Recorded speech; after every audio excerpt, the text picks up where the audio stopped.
Halo semua, balik lagi nih. Kali ini kita mau ngobrolin sesuatu yang pasti kerasa banget deh di dompet kita semua. Baik pas lagi jajan kopi atau ngisi bensin. Yup, kita akan kupas tuntas soal inflasi.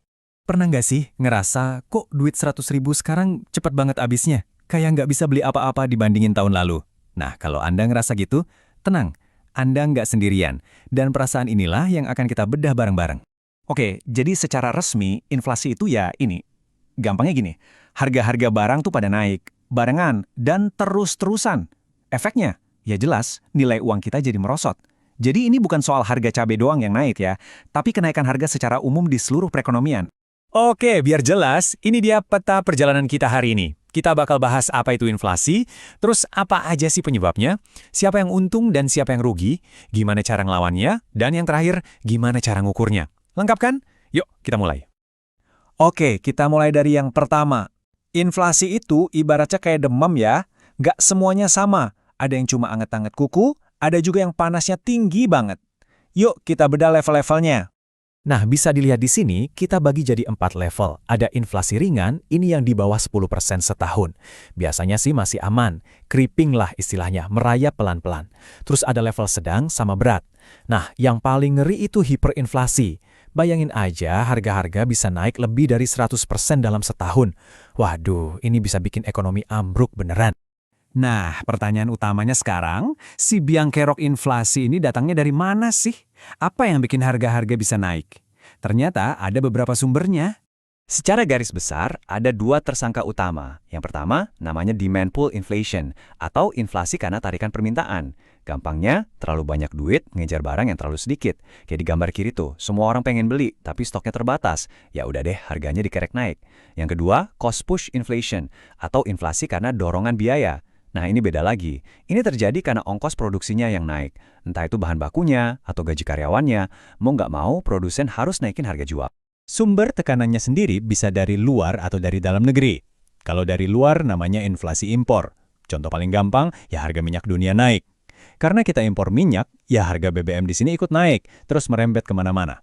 Nah, kalau inflasi domestik, itu masalah dari dalam rumah kita sendiri. Misalnya gagal panen besar-besaran yang bikin harga pangan jadi gila-gilaan. Dan yang bahaya, ini bisa jadi lingkaran setan loh, yang namanya spiral inflasi. Coba bayangin urutannya. Pertama, biaya produksi naik, terus perusahaan naikin harga jual produknya. Nah, karena harga-harga mahal, para pekerja nuntut kenaikan gaji biar bisa tetap beli kebutuhan. Pas gaji naik, biaya produksi buat perusahaan kan jadi nambah lagi. Balik lagi deh ke langkah pertama. Gitu terus, muter-muter nggak ada habisnya. Tapi, yang menarik, inflasi ini ternyata nggak kayak hujan yang ngebasahin semua orang sama rata. Ada yang justru diuntungkan, tapi banyak juga yang jadi korban. Nah, ini dia nih pembagiannya. Siapa yang senyum? Para peminjam atau debitur. Kenapa? Soalnya mereka bayar utang pakai uang yang nilainya udah turun. Enak kan? Investor emas juga biasanya happy. Nah, siapa yang nangis? Jelas yang ngasih pinjaman atau kreditur. Uang yang dibalikin ke mereka udah nggak seberharga dulu.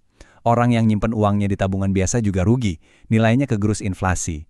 Dan yang paling kasihan, mereka yang penghasilannya tetap, kayak para pensiunan. Gajinya segitu-gitu aja, tapi harga barang terus naik. Perbedaan nasib antara si untung dan si rugi ini menciptakan apa yang disebut inflationary gap atau kesenjangan inflasi. Ini kayak jurang pemisah ekonomi yang makin lebar gara-gara inflasi, memisahkan siapa yang menang dan siapa yang kalah. Oke, terus gimana dong? Masa kita diam aja? Tentu enggak. Untungnya pemerintah dan bank sentral itu punya senjata buat ngelawan inflasi ini. Yuk kita intip isi kotak perkakas mereka. Senjata pertama namanya kebijakan moneter. Ini tugasnya bank sentral. Intinya cuma satu, ngendaliin jumlah uang yang beredar di masyarakat. Caranya gimana? Macam-macam. Pertama, mereka bisa jualan surat berharga pemerintah buat nyedot uang dari masyarakat. Kedua, naikin suku bunga acuan. Biar apa? Biar orang lebih milih nabung di bank daripada belanja.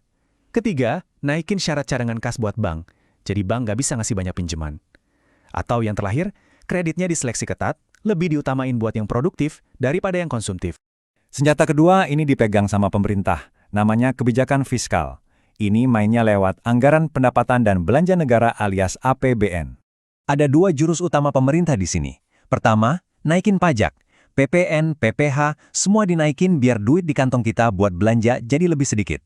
Kedua, ngerem pengeluaran pemerintah sendiri. Proyek-proyek yang nggak mendesak ditunda dulu. Tujuannya sama, buat mendinginkan ekonomi yang lagi panas. Selain mainin duit dan anggaran, ada jurus ketiga nih. Ini kebijakannya lebih langsung ke lapangan, ke sektor real. Contohnya gimana? Pertama, ya genjot produksi. Kalau barangnya banyak, kan harganya bisa lebih stabil. Jadi pasokan disesuaikan sama permintaan. Cara kedua, ini agak ekstrim, yaitu ngendaliin harga. Pemerintah bisa netapin harga eceran tertinggi buat barang-barang pokok. Tapi ini biasanya cuma dilakuin pas situasinya udah darurat banget. Oke, kita udah tahu apa itu inflasi, penyebabnya, dan cara ngatasinnya. Tapi, gimana kita tahu tingkat keparahannya? Kayak ngukur suhu badan gitu, ada alatnya nggak sih? Tentu ada. Alat utamanya namanya Indeks Harga Konsumen atau IHK. Coba bayangin kita punya satu keranjang belanjaan, isinya macam-macam barang dan jasa yang sering kita beli. Nah, IHK ini tugasnya ngukur total harga keranjang itu dari bulan ke bulan atau dari tahun ke tahun. Terus isi keranjangnya apa aja? Ya macam-macam. Ada bahan makanan kayak beras dan telur, ada makanan jadi, biaya sewa rumah, ongkos beli baju, biaya kesehatan, sampai biaya buat sekolah, rekreasi, transportasi, dan pulsa.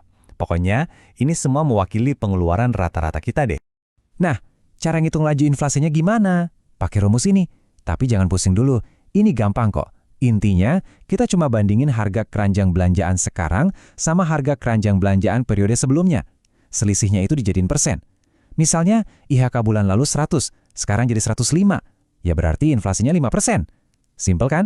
Nah, setelah kita kupas tuntas semuanya dari A sampai Z, sekarang giliran saya yang nanya ke Anda. Dengan semua pemahaman baru ini, ada nggak sih yang berubah dari cara Anda ngelihat uang, cara Anda nabung, atau bahkan cara Anda ngerancanain masa depan? Coba deh direnungkan. Makasih banyak ya udah nyimak.